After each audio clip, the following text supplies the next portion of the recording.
Gracias por estar en sintonía del resumen legislativo del Grupo Parlamentario del FMLN. Este día les presentamos un análisis político y jurídico a cargo de la diputada Norma Guevara y la diputada Jacqueline Rivera, en referencia a la demanda que admitió la Sala de lo Constitucional por la aprobación de 900 millones que la Asamblea Legislativa realizó en beneficio de la población salvadoreña. Gracias, compañera presidenta, compañeros diputados y diputadas.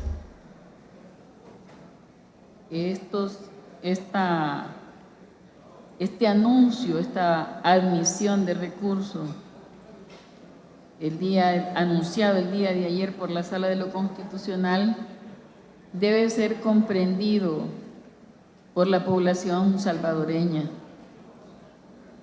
Está el Estado tomando decisiones con fundamento constitucional y esta emisión de bonos fue legalmente aprobada, constitucionalmente aprobada.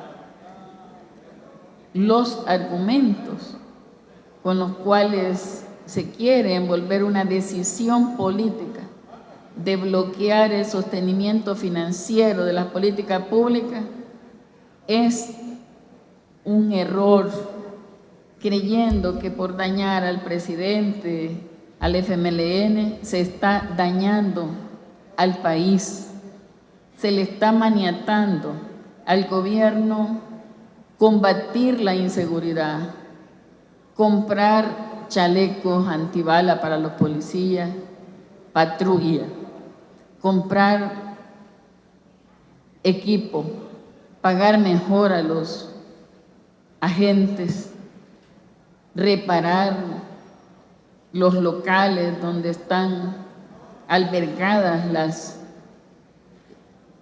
las delegaciones policiales que necesitan, como lo necesitó en un momento la Fuerza Armada, de sus baños, su lavadora, donde cocinar, donde dormir, para que la disposición combativa de la PNC esté a la orden de proteger a la ciudadanía. Se está buscando que el Estado carezca de los recursos que ha identificado como necesarios para adquirir y financiar programas sociales. Entonces, lo que se quiere es maniatar, es una acción política, no hay fundamento constitucional y es una vergüenza para la comunidad jurídica que se tenga que acudir a tan pobres argumentos, como si no hubiera memoria y como si no hubiera jurisprudencia sobre los elementos que han sido alegados. Nosotros, y nuestra voz no tiene en esta ocasión la pretensión de convencer a los magistrados, porque evidentemente han recibido la directriz de sacar esta decisión adelante, no importa si es o no constitucional, una decisión que no fue aprobada por los colegas de la fracción del Partido Arena, y que cuando no gusta a un segmento político de nuestra sociedad, pues para eso está la sala. No importa que atropellen la historia, la institucionalidad y la misma Constitución. Yo quiero decir, sin ser abogada, pero que es un insulto, porque alegar falsedad diciendo que el Pleno mandó al archivo el dictamen, eso es falso y se admite como cierto, como si no existiera capacidad de los resolutores, de los magistrados, de ver una plenaria, de seguirla. Están grabadas, están archivadas y debe saber que nunca el Pleno mandó este dictamen al archivo. Se votó porque volviera a la comisión, como es una práctica legislativa aquí y en cualquier lugar del mundo. Y luego hay derecho, y el precedente es tremendo porque se ha utilizado infinidad de veces. en distintos periodos de la historia la posibilidad de que un decreto que no alcanza votación porque alguien está comiendo, está en el baño, porque está en su oficina, circunstancias humanas que se dan y a veces políticas, permite nuestro reglamento, que es ley de la República, y es el primer mandato que nos establece la Constitución en el artículo 131, volver a reconsiderar esa votación para lograr la aprobación positiva de un dictamen o de una iniciativa con dispensa de trámite. Pero este tema tiene antecedentes, tiene jurisprudencia. En el año 2000 se resolvió el amparo 3496, interpuesto por un diputado suplente del Partido Demócrata Cristiano, el diputado entonces Julio Adalberto Avilés Serna, que alegaba que al no estar su propietario por el departamento de Sonsonate, el suplente que fue llamado en esa plenaria era otro y no él.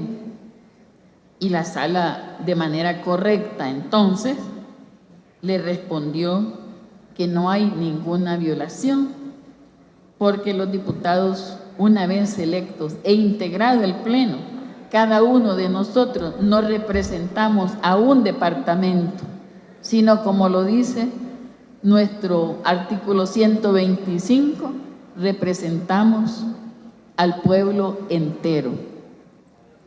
Y lo que resolvemos lo hacemos en nombre del pueblo y debe ser para beneficio del pueblo, como lo son este decreto, para que el gobierno pueda emitir hasta 900 millones y cubrir con ello lo que el mismo decreto estableció. Ese amparo que ya conoce la sala porque vive, y para eso se le da el 6% de los ingresos tributarios netos para que financie decenas y centenas de asesores que los mande a estudiar a España o donde quiera. Ellos estudian la jurisprudencia y saben que la sala en aquel momento resolvió que tanto los propietarios como los suplentes, si somos de un mismo partido, igualmente representamos al pueblo entero. De modo que si no era, y como no lo es todos los días de plenaria que se hacen sustituciones, no se hacen sustituciones con el suplente que fue electo por el propietario. Pero ya la persecución a los diputados electos suplentes viene en camino. Y la siguiente es peor, está más dedicada a eso. La siguiente notificación que se nos ha comunicado al pueblo salvadoreño el día de ayer. Así que no debiera celebrar ningún diputado ni ningún partido como gloria de la sala lo que se está pretendiendo imponer con el mezquino propósito de impedir que se persiga la delincuencia. Como lo dijeron ahora, con esta decisión, los 4 magistrados que la firmaron se están poniendo del lado de la delincuencia. Se están poniendo en contra del combate a la exclusión y a la pobreza. Porque la otra notificación es para impedir que publiquemos los nombres de los morosos. Y se dice código tributario mediáticamente. Pero lo que se busca es impedir que se publiquen los nombres de las personas naturales y jurídicas que le deben millones al fisco y que es otra manera de bloquear. Y ya va a venir la del Citram y todo el bloqueo a la gestión de gobierno. Lamentamos que en esto se haya convertido la elección de los magistrados hace 6 años. Lo lamentamos. Y hay que revisar cuántos suplentes estaban en aquella elección, porque con ese mismo precedente, la última sentencia que van a tener que emitir es declararse inconstitucionales en su elección. Queremos que el pueblo sepa que la Asamblea resuelve con los suficientes votos, con la totalidad de votos, pero con apego a la ley y a la Constitución y a una voluntad política de atender necesidades del pueblo, y que este decreto cuestionado, que muchos que no quieren que el gobierno actúe en contra de la criminalidad y en favor de la población, han ido a interponer, y que es una voluntad de un bloque desestabilizador, lo cual lamentamos profundamente. Y si todavía tienen capacidad de recapacitar, los invitamos, porque no es al FMLN al que están dañando, es a la sociedad salvadoreña entera. Muchas gracias. Gracias, presidenta. Buenas tardes ya, colegas diputados, diputadas, pueblo salvadoreño. Ya nuestra jefa del grupo parlamentario puso la posición de nuestra fracción en este tema, pero es inevitable opinar. Y sobre todo, también difícil opinar, porque como abogados y abogadas de la República es complejo dar una opinión jurídica en una sentencia o en una resolución política. Bien difícil. Y quiero comenzar lamentando por los comentarios que me antecedieron. ¡Wow! Un diputado de esta Asamblea Legislativa no defiende al órgano de Estado que representa. Si es que la Asamblea Legislativa, cuando emite una ley, lo hace convencida de que esa ley es constitucional. Y es lamentable que se acepte que nosotros no tenemos opinión respecto a materia constitucional. Y entonces, ¿cómo vamos a hacer las leyes si no tenemos opinión en materia constitucional? Una cosa es que haya una instancia que interprete la Constitución, pero otra cosa es que la Asamblea Legislativa no conozca la Constitución. Eso es absurdo, aceptarlo. Pero yo no comparto esa opinión, porque siendo diputada no acepto que yo no tengo opinión en materia constitucional. Pero también se admitió en la crisis de liquidez que va a tener el gobierno con esta admisión, porque el tema no es que no haya habido sentencia, el tema es que la admisión suspende el acto reclamado. Y desde el momento que suspende el acto reclamado, nada de lo que se dijo en el decreto se puede hacer. Es como que si hubiese emitido una sentencia anticipada. Esos son los efectos de suspender el acto reclamado, que se ha suspendido la efectividad del decreto que se cuestiona. Entonces los efectos son los mismos, más allá de que se diga que va a haber sentencia condenatoria o no condenatoria, por decirle de alguna forma, en contra de la Asamblea Legislativa. Lo cierto es que la decisión de los 4 señores de la sala ya está surtiendo efecto. Es decir, el decreto que aprueba la emisión de bonos por $900 millones no puede ser efectivo hasta que a los 4 señores se les ocurra dirimir el asunto. Eso es un efecto palpable. Y eso lo debe conocer el pueblo salvadoreño, como también debe de saber el pueblo salvadoreño a quién afecta y a quién beneficia una decisión de esta naturaleza. Tiene derecho a saberlo. Y no la Asamblea Legislativa es la demandada, pues. Y no la Asamblea Legislativa debe de responder y justificar sus actos. ¿Por qué no podemos hablar de este tema en este pleno y compartir con la ciudadanía cuál es la justificación constitucional de la Asamblea para resolver de esa forma y cuál es la contravención que se le está haciendo al asunto? que, como dije al principio, difícil de dirimir jurídicamente, porque los argumentos son realmente absurdos. Y yo no diría que la sala no va a fallar tal y como ha suspendido el acto. Aquí hay una publicación. Es que nosotros no estamos hablando ya de que estos son cuestionamientos que hacen los jueces. Estos no son cuestionamientos de jueces, porque los jueces no pueden adelantar criterios sobre lo que van a resolver. No pueden, porque se supone que va a enjuiciar un proceso. Pero aquí ya no tenemos jueces. Los 4 señores magistrados de la sala no son jueces. Y dicho sea de paso, no son los mejores interlocutores entre el FMLN y Arena para generar un diálogo. Aclaro. No están haciendo bien su trabajo, señores de Arena, los señores de la sala, para promover un diálogo entre Arena y el FMLN. No lo están haciendo bien. Hay que reorientarles.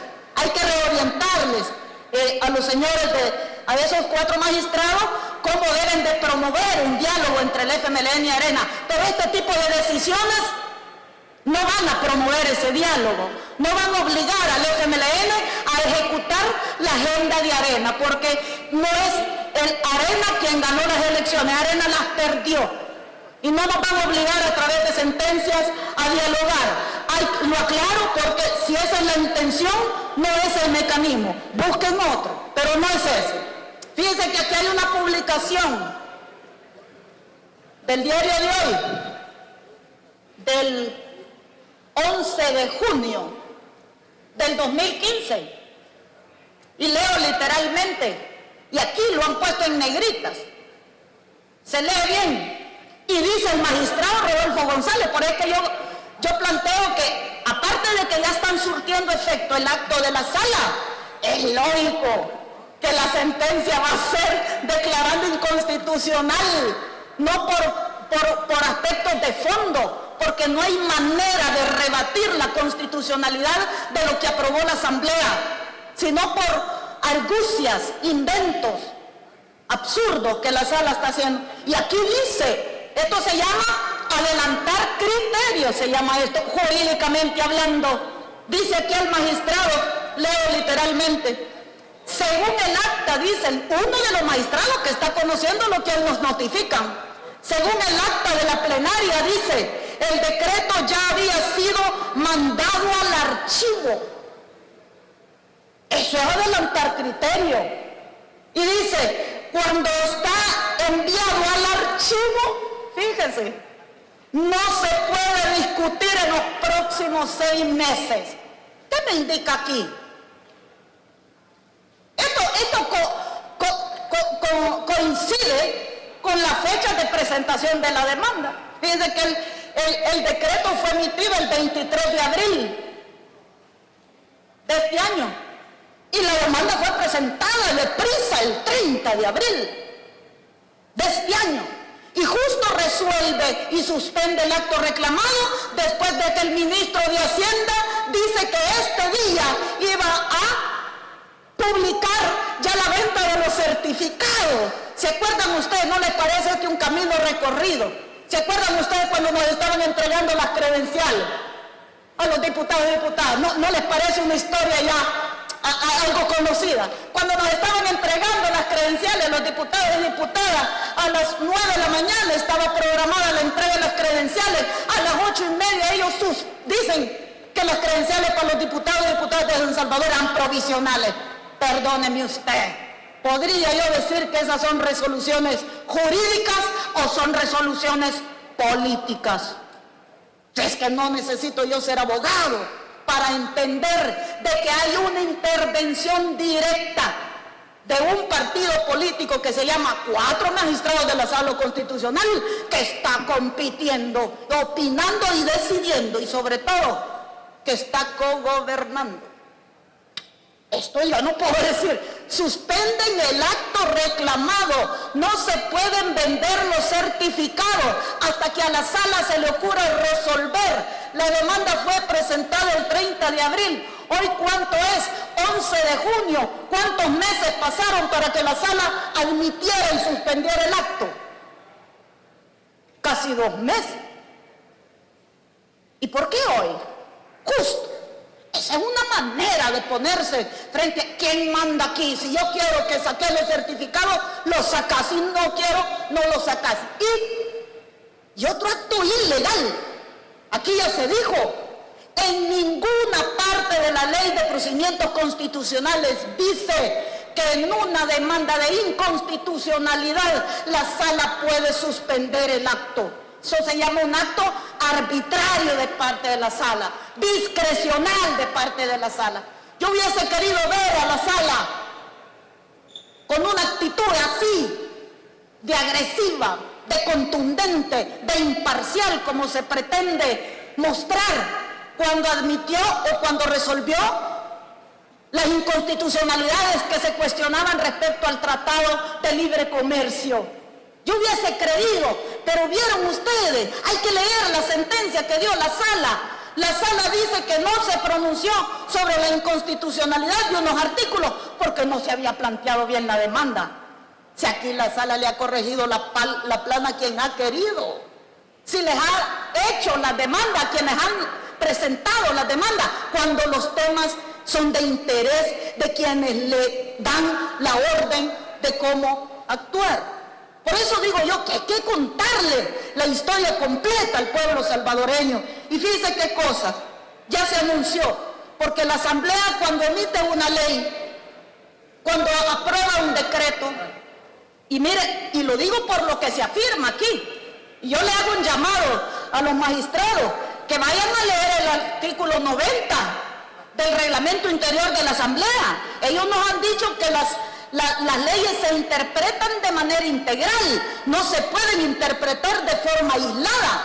Lee el artículo 90 y el artículo 90 del reglamento interior, hasta que no haya sido declarado inconstitucional por ellos, es ley de la República.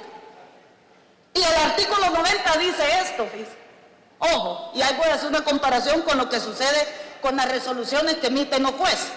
Dice el artículo 90, las resoluciones de la Asamblea deberán de constar en decretos o en acuerdos, según sea el caso. Ojo, de la parte fundamental. Y dice, ya sea decreto o acuerdo, las resoluciones de la Asamblea, dice, se tendrán en firme, ojo, en firme al cerrarse la sesión plenaria en la que se hayan aprobado. O sea, es decir, si la sesión plenaria no se ha aprobado y una ley se intentó aprobar y no alcanzó los votos, se puede volver a intentar aprobar las veces que sea necesario, siempre y cuando la sesión plenaria no haya sido cerrada. Eso es lo mismo como las sentencias que dan los jueces. Las sentencias que dan los jueces, con excepción de las que da la Sala de lo Constitucional, quedan firmes una vez hayan vencido los plazos que dan lugar a los recursos pertinentes. De lo contrario, la sentencia no es firme. Entonces, lo que le da la firmeza a las resoluciones que emite la Asamblea, después de que se cierra la sesión plenaria, no se puede modificar ningún acuerdo que la Asamblea haya tomado, ya sea por mayoría simple o por mayoría calificada en esa sesión plenaria. Hay que mandar a leer, porque yo no acepto que aquí ellos no conozcan los hechos. Claro que los conozcan. Ellos conocen los hechos. Lo que ellos están haciendo es retomar los hechos a su forma de pensar, para ajustarlo de manera obligada y resolver lo que de esta admisión de inconstitucionalidad está. No es el hecho de que si un diputado suplente vota o no. No, hay que decirle al pueblo salvadoreño, hay que evaluar si la sala declara inconstitucional. Ojo, ya estamos pagando más, porque el que el Ministerio de Hacienda no emita los certificados y consiga el dinero, ya nos implica a nosotros estar pagando una cantidad de intereses por deudas de corto plazo que si hubieran evitado pagar si esos certificados se emiten en tiempo? Ya estamos pagando más. Pregunto, ¿a quién afecta o beneficia el que el pueblo salvadoreño pague más solo porque a 4 señores se les ocurrió suspender el acto? Ese es el primer aspecto. Segundo aspecto, ya el país puede quedar, digamos, no paga sus obligaciones, paga más intereses, no puede pagar salarios, no puede dar dinero para combatir la delincuencia, no puede pagar a lo mejor programas sociales. ¿A quién afecta y a quién beneficia si el gobierno no tiene la capacidad de liquidez para cumplir con sus obligaciones? ¿A quién afecta y a quién beneficia? Eso hay que medirlo. Esa es como las personas, y tenemos derecho a decirlo los diputados y diputadas que votamos por esas leyes, eso es como las personas que quedaron desamparadas cuando la Sala de lo Constitucional declaró inconstitucional algunos artículos de la ley del FONAC, que autorizaba cobrar a quienes tenían más posibilidad de cobrar un impuesto para cubrir de indemnización de aquellas personas que andan a pie todos los días y que pueden ser sujetos de accidentes de tránsito, de aquellos niños y niñas que quedan huérfanos y que nadie responde porque su papá y su mamá murió en un accidente de tránsito, de aquellos niños y niñas que van al hospital y que necesitan atención médica porque sufrieron un accidente de tránsito. Eso fue lo que la Sala declaró inconstitucional. ¿A quién benefició la Sala? ¿Al que tiene más o al que tiene menos? Es que esos son los efectos de las leyes que emite la Asamblea y el análisis que el pueblo tiene derecho a saber. Si las decisiones de la Sala benefician al que tiene más, entonces la Sala está en contra de los que tienen menos. Hoy tenemos otro caso. Aquí, y los que somos diputados y diputadas sabemos, ya viene la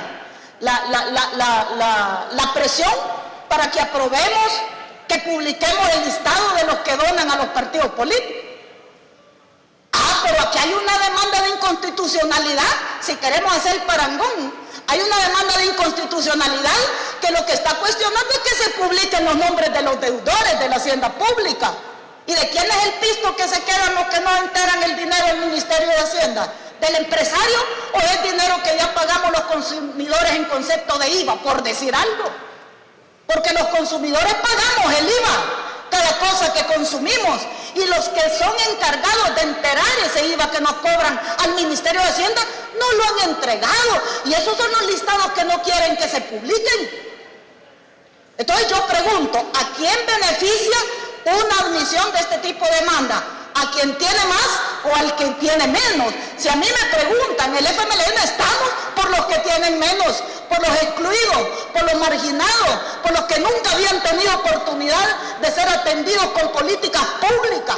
Por ellos nosotros trabajamos, porque pague más el que tiene más y que cobre y que pague menos el que tiene menos. Eso para justificarlo. Por ejemplo, la Sala también declaró inconstitucional el 1% que se les había impuesto a aquellas empresas que declaran pérdidas durante 3, 4 años.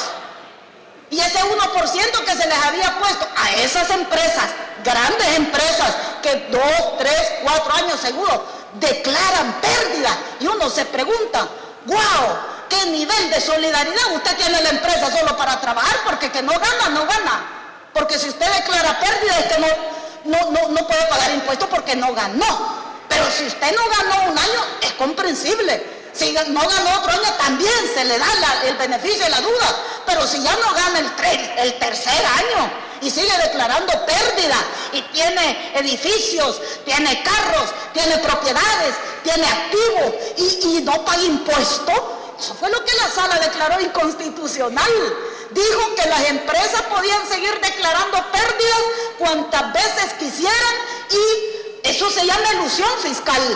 Y entonces dijo, yo declaro inconstitucional ese impuesto y ese impuesto iba a servir para los paquetes escolares, para los uniformes, para la seguridad, para más medicina. Para eso se cobran los impuestos.